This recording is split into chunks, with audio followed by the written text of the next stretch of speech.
Hello friends, Heidi here from Rain Country. God is good all the time. And today I'm showing you how I'm going to be making my new batch of deep sleep and muscle relaxer extract, because it's not a tincture because I'm not going to be using high proof alcohol in this one, but an extract.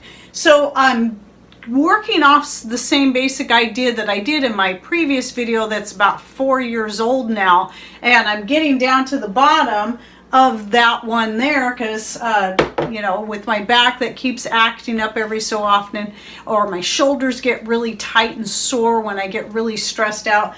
Valerian root or even valerian leaves and flowers have really been the best thing for me when it comes to any kind of pain that's related to that or to stress in general. Now, feverfew and catnip combined with the valerian is also very helpful, especially when it's involving any kind of headache.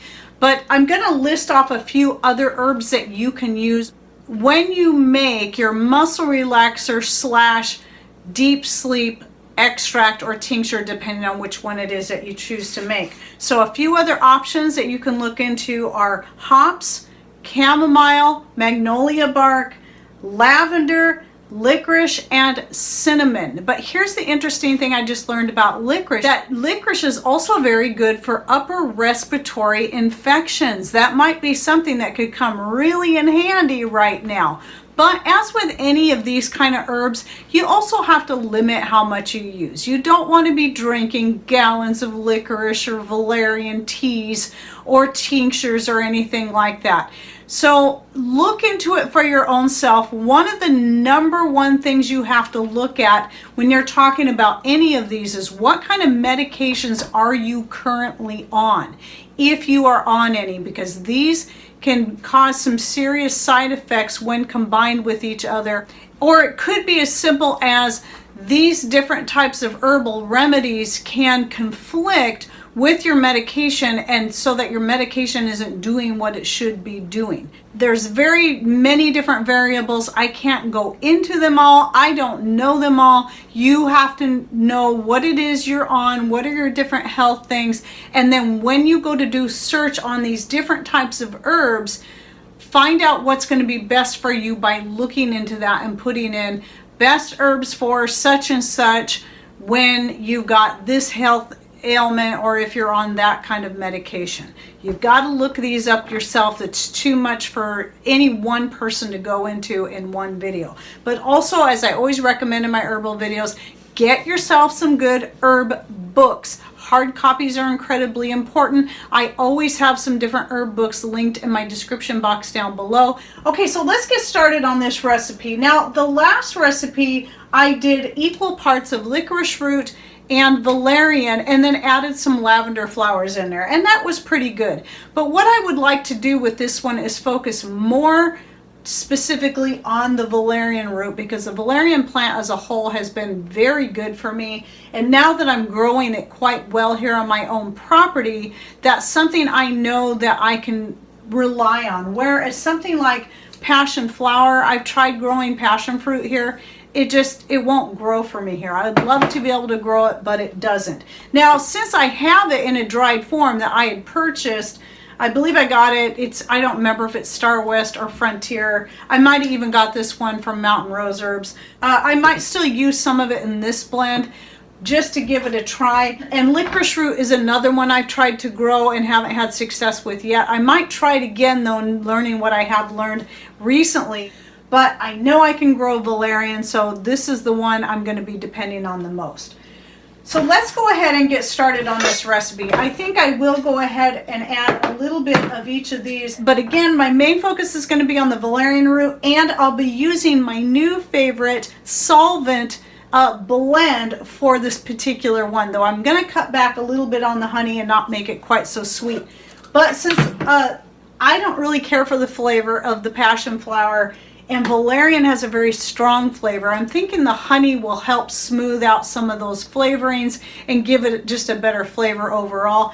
At any rate, no matter which way you make it, if you make it with a high proof alcohol such as vodka or even higher than that, you might only need as little as a teaspoon for it to be helpful, because Valerian root on its own is very powerful anyway. So with this method, I would say up to a tablespoon, possibly 2 tablespoons, tops, no more than that. But a tablespoon should be plenty if you're taking it in this form. Okay, so the first thing I'm gonna do is put in some of my honey. So I'm gonna put in a couple of big spoonfuls. So I've got the raw blackberry honey going in here. My favorite for flavor. I absolutely love this stuff. And my flavored extracts I've made using this in my homemade wine have just turned out so far just really, really good. Okay, I'm going to go ahead and pour some of my wine in there now so that can start dissolving that honey. We'll fill it about halfway full. And that's the apple wine I made last year from our own apples. We had tons of apples. Unlike this year where we hardly have any. Last year we had tons and tons of apples. So we got ourselves a cider press, made a whole bunch of apple juice, and then took some of the apple juice, some I froze. I didn't feel like canning it because I wanted to keep it raw. And then the rest I turned into wine so I could do stuff like this with it. So anyway, I'm going to stir this up and get that to dissolve as good as I can. It's not going to completely dissolve right away, but since I like to let my things like this extract for 2 months at minimum, and it will likely be much longer than that because I have enough in here to last me for several more months, probably longer than that. But anyway, it's going to continue to dissolve, and shaking it periodically is going to also help. Okay, that's good enough for now because it will continue to dissolve. So let me go ahead and start adding my herbs. So I'm going to go for a whole cup, this is going to be pretty strong, of the valerian root. Just the smell of the dried root alone is pretty powerful. Some, I don't mind it, I don't love it, but I don't mind it either. Some just don't like it at all. Let me stir that in there. And then I'm going to do just a 1/4 cup each of the licorice. This is licorice root. And with what I know about the licorice root now, I'll be adding it to my next batch of cough, cold, and flu remedy. And then we'll do the same thing with the passion flower, just a 1/4 cup. So these are all really good ones to help just to calm anxiety. The valerian in particular is really good at relaxing muscles. When my shoulders get really tight from stress, I take just a tiny bit of the tincture, or I go out and eat a leaf if it's growing fresh, and I just feel the muscles in my shoulder just kind of, it's like they just let go, and it's like, oh, it feels so good. And then the pain, that also helps with the pain as a result. And any stress, the tightened muscles is putting on anything else. It's causing maybe headaches and other things. It also helps in that way as well. Oh, another one I forgot to mention is catnip. Catnip is also good to help with sleep. It's good for calming, and it also helps with pain as well. All right, well, I got all the herbs in there that I want in this.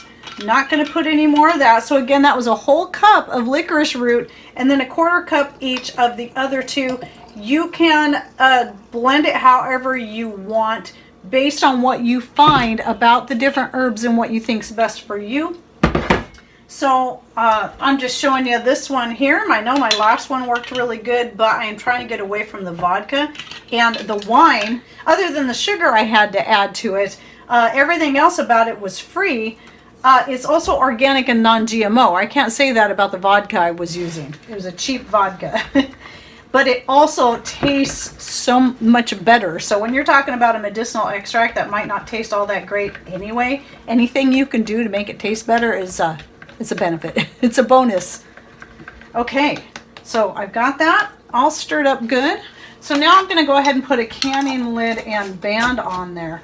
And so what I recommend, I'm going to leave this out on the counter for a few days like I do with my other extracts, and just come and shake it every so often. That will help dissolve that honey the rest of the way in there, because that is a good thick honey.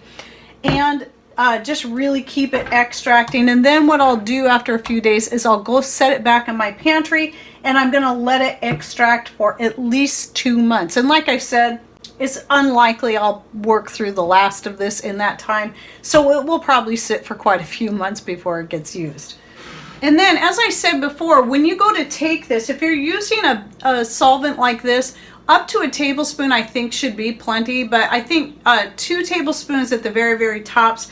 Now what I do is I use these little measured out shot glasses because they have everything from millimeters to ounces to tablespoons and teaspoons on here. Everything is marked.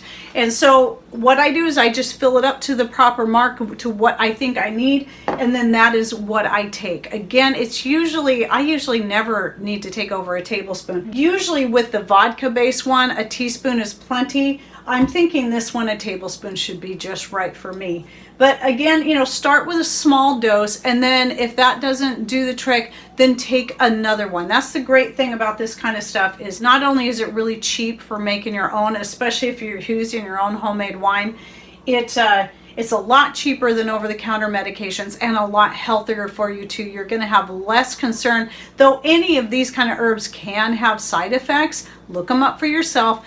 The chances of you having those side effects are far more rare, and they're usually very minimal side effects, than the very long list of side effects you're going to get from any kind of sleep medication, which might only give you, you know, a prescribed sleep medication.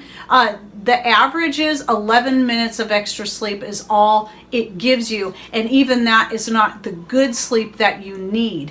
So it can actually make you more tired taking sleeping medications. But when I've taken this kind of stuff, I can take it during the day, especially like the valerian, because valerian doesn't make you drowsy. Now licorice root and passion flower can, but I haven't had that issue with valerian. I can take it in the middle of the day. It might calm me down. It might relax me, but it does not make me drowsy. I can still be just as go-get-em as I normally am and during the day. In the evening, it does definitely help me sleep if I'm going through any time where sleep just seems to not come so easy. And when in that case, when I take the tincture, it does, or the extract in this case, it does definitely help me go to sleep almost immediately. Like, as I'll get up, take the extract, go to bed, and usually 5 minutes I'm asleep. It works just like that. I love this stuff. I mean, I'm just really sold on valerian, and so glad that I'm able to grow it well here. Now with that in mind, you might have seen these flowers back here. These are some flowers. This was one of my flowers that was like laying way over, so I decided to go ahead and cut it. Now the date that I'm shooting this video is actually July 12th. I have been harvesting my flowers, so hopefully in about a month or so from the time you're seeing this video, I should have some valerian seed up on the store. And what I want to say, in case I forget to say it later, I'll try to remember to add it to any notes or anything, but when you get valerian seed, whether it be from me or somebody else, a lot of people will talk about having issues getting it to germinate. I did too the first several times, until I can't even remember where I got it from. I think somebody in a comment thread said it. And you simply take your valerian seed, it's pretty small, it's shaped like little teardrops, and you put it in the palm of your hand. Get yourself some fine grit sandpaper and just very gently sand over the top of those seeds. When I've done that, I did that with my own seed that I collected from my plant from last year, and then tried that this year just to see if it would germinate, and sure enough, it was the best germination rate I had ever got from valerian seed. I think every seed germinated. It was great. So I have tons of new plants out there. So I will have lots of valerian. So hopefully I'll have plenty on the store this year. We'll see. We'll see how it goes. They're drying right now in a pillowcase. So from the date that you're seeing this video, or the date that it's published, so make sure you're paying attention to the published date on the videos. And then you can check on our Etsy store, which is always linked in the description box down below, as well as in one of the end cards that you'll see pop up at the end of the video, a little red nasturtium flower. You can click on that, it will take you right to our Etsy store, and you can see what other seeds that we have available, as well as there are many other handcrafted items that we sell.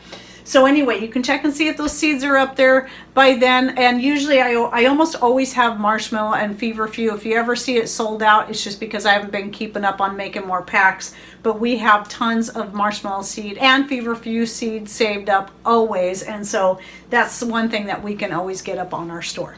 Okay, well, I hope you enjoyed this video, and that if you're having problems sleeping, with anxiety, with just relaxing in general, or getting tension or muscle soreness, this is something that has been very helpful for me. So look into it for yourself, and I hope that you find this video helpful, or at least give you some ideas of what you can use for yourself. And don't forget, you can also do teas and eat a lot of these things fresh as they're coming in, and find them helpful that way. Okay, well, thanks for watching. Take care, and God bless.